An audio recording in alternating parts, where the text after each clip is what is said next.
Welcome to Explore Edisto Online. I'm Julie Geislink. And I'm Caroline Matheny.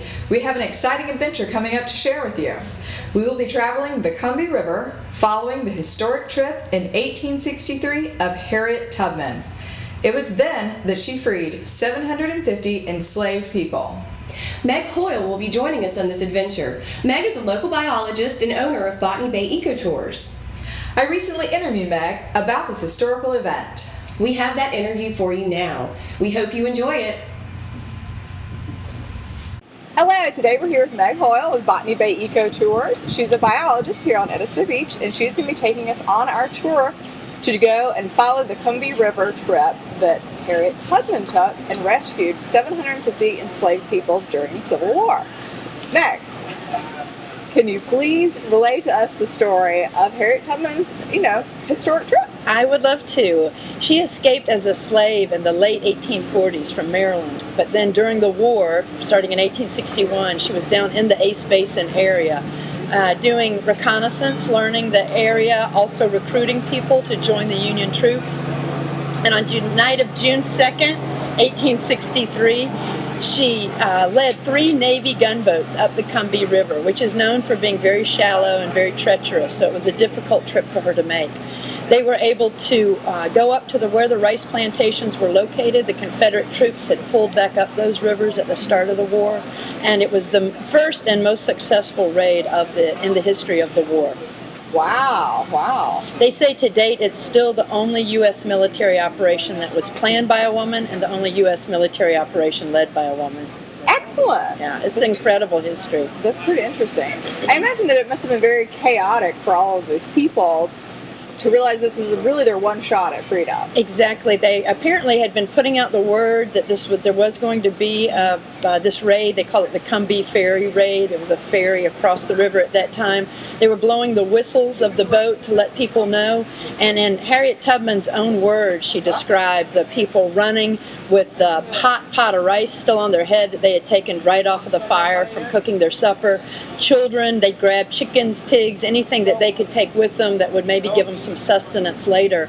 Once the small boats rowed over from the big gunships to the plantation banks, they said they filled the small boats up, and people were so petrified that they wouldn't come back for them, that they were holding onto the boats and literally had to be beaten away so that they could get the first groups of people over, and then started ferrying people back and forth. Wow. Do you have any idea exactly how long it took them to complete the whole journey? I know that they started on June 2nd, and they were there throughout the night, and I guess it was the next morning that they arrived back in Beaufort before the slaves, who were then freed, taken to St. Helena Island. Okay. So it must have been total mayhem when they were trying to rescue all these people. Do you have any idea how they were able to handle that?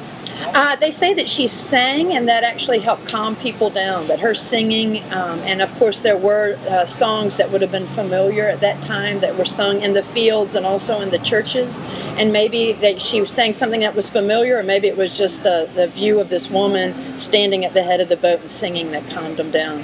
Excellent, definitely. Because they were also taking fire from Confederate troops as well throughout the evening, so yeah, wow. Very chaotic. It was a war zone.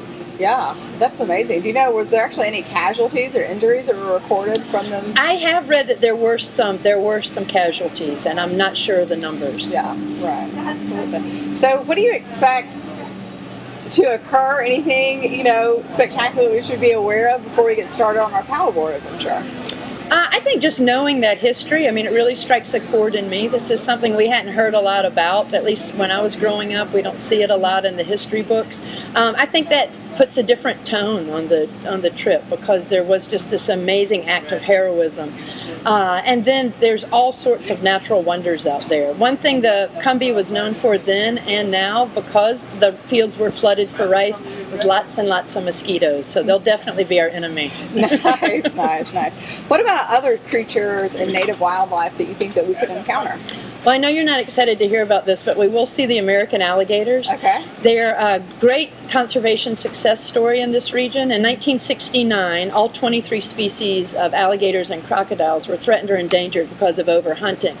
Fortunately, the American alligator has recovered, and they are now again hunted in South Carolina. So, but we will see them. It's perfect habitat for them. The good news is they don't think of humans as prey items, so I don't think we'll have anything to be worried about. But you'll be the one on the paddleboard. So we won't be the hunted. Hopefully not. Hopefully not. Excellent. As far as the landscaping goes, is it going to be very similar to what Harriet Tubman encountered, or is it going to be completely different? It should be different. At the time when it was under rice cultivation, they had to be sure to keep the banks clean of vegetation because they didn't want other weeds or reeds or any other plant material dropping seeds into the rice field. So the banks were kept clean. Now they've grown up. The rice fields are still managed for wildlife, but they are not growing rice anymore. So it should be actually a little more wild looking than it would have been as under cultivation. Okay. There are definitely less people living there now than there were during the days when they were cultivating rice. Okay, excellent, absolutely. Well, fantastic. Well, I think that's going to conclude our interview with Meg Hoyle. Thank you for joining us, and we'll keep you updated as our trip continues.